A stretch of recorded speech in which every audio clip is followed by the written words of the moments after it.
Bad news for buyers online. Many platforms nowadays offer buyer protection, but the question is, does it really work?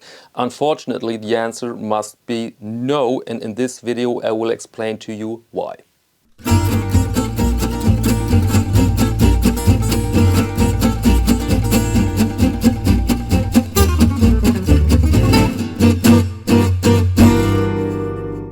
Welcome to Caseback Watches. My name is Tim, and in this episode I'd like to speak about crime again, unfortunately.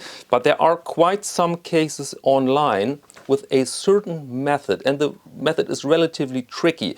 And so I think it's valuable information to share this method with you, to explain it with two cases. I've picked two cases here, and these cases show the method in detail so that we can learn from this how to protect our own funds here.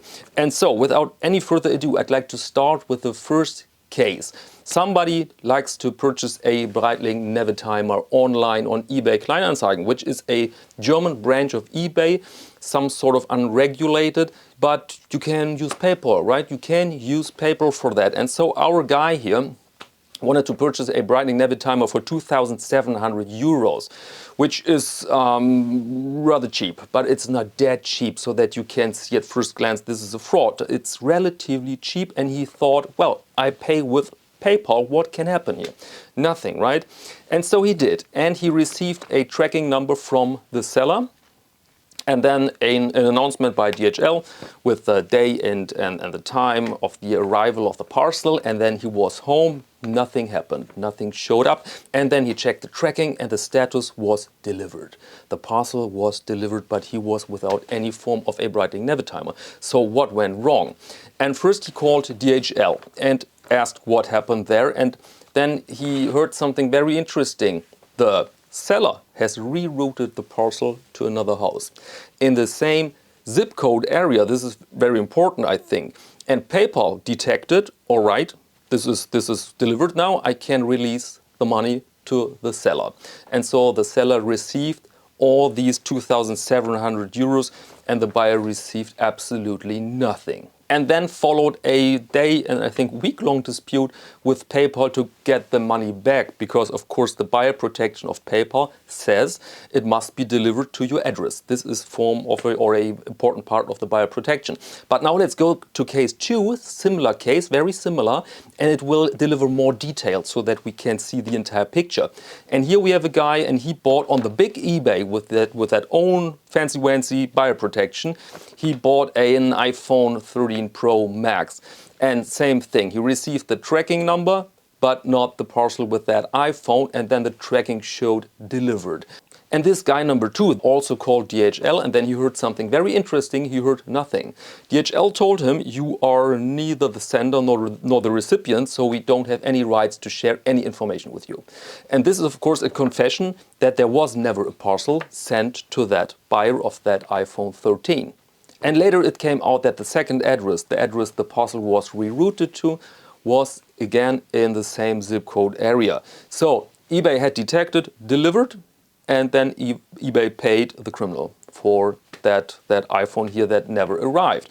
But now we can ask, all right, we have that middleman, that second address, there must be somebody. We can send the police to that address. But the truth is there's nobody. Imagine this situation on a Friday afternoon, and the parcel then goes rerouted to a large office building with 600 employees.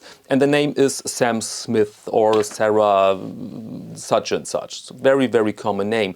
What happens, or what can happen then, that the parcel is delivered to the receptionist and it's there then for the entire weekend. So they create a time window between the status delivered and the first complaint by the buyer. And all these parcels are of course only props to create time. They are empty.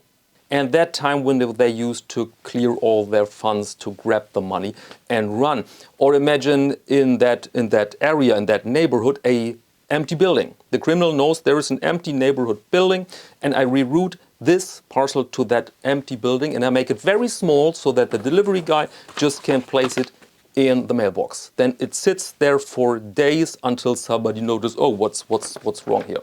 And to make this crystal clear, let me repeat the core of that method. The core is to create a time window between the detection delivered and the first complaint by the buyer, so that the criminal has 2, 3, 4 days just to grab all the cash and run.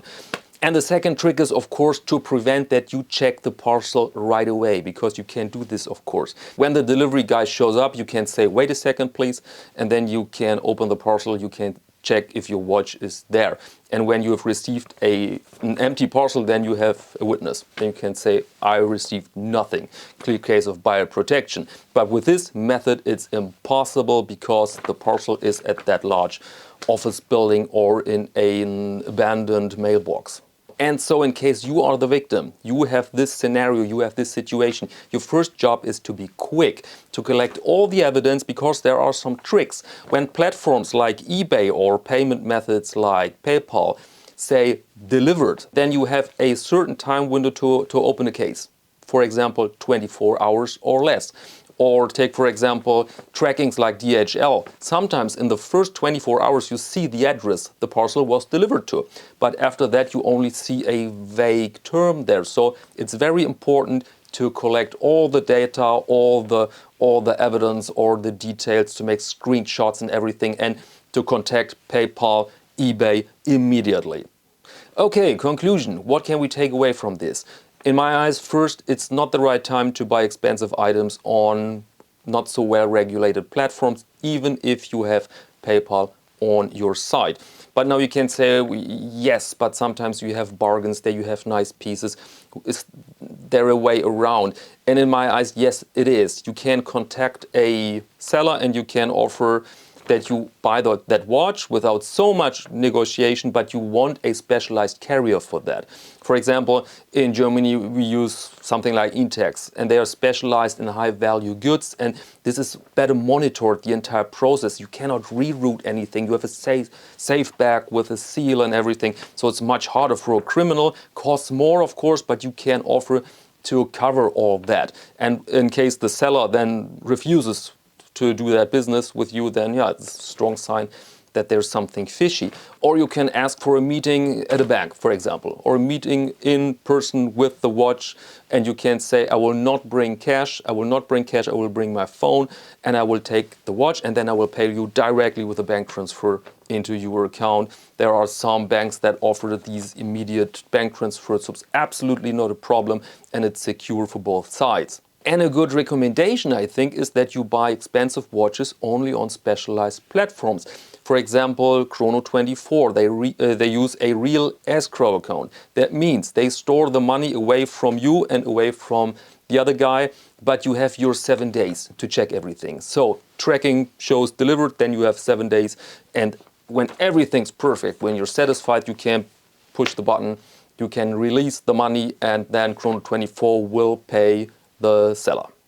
And now the last question: when something really went wrong, should you call the police? Should you file a report there? And my personal opinion is yes, because you cannot lose anything there. But the chances that they really do something are, I think, rather small. I've experienced this myself, and I read a lot of other cases where the police didn't do anything, basically. I had this stolen watch out of a parcel, this Nevada Grenchen Antarctic Spider Blue Lagoon, stolen out of the parcel, crystal clear stolen. And then I filed a report, and then some days later they called me, the federal police called me, so big tear. But it was a pretty challenged lady, and she was absolutely out of her comfort zone. She complained on the phone, oh, this is so much work and I don't know what to do now. I don't know what to type in here now, and could you help me with that? And I said, very sorry, I'm not the agent here. But then she promised to send me the report so that I signed that and sent it back, and who knows. And nothing happened. Absolutely nothing happened. And so I think they just collect these files and nothing happens with them. Which is very sad, of course, because if you want yourself a nice criminal career, you can start with stolen watches, steal watches online, because you can be sure the police will not hunt you for that. Alright, that was all I wanted to share with you in this video. Apologies that I didn't show you an interesting and beautiful watch here, but I think from time to time it's important to catch up with criminals and to learn from their methods and how to avoid these methods, right? But next week, promise, I will show you a great watch again. And so that's all for this episode. Thank you very much for your attention, and until next time.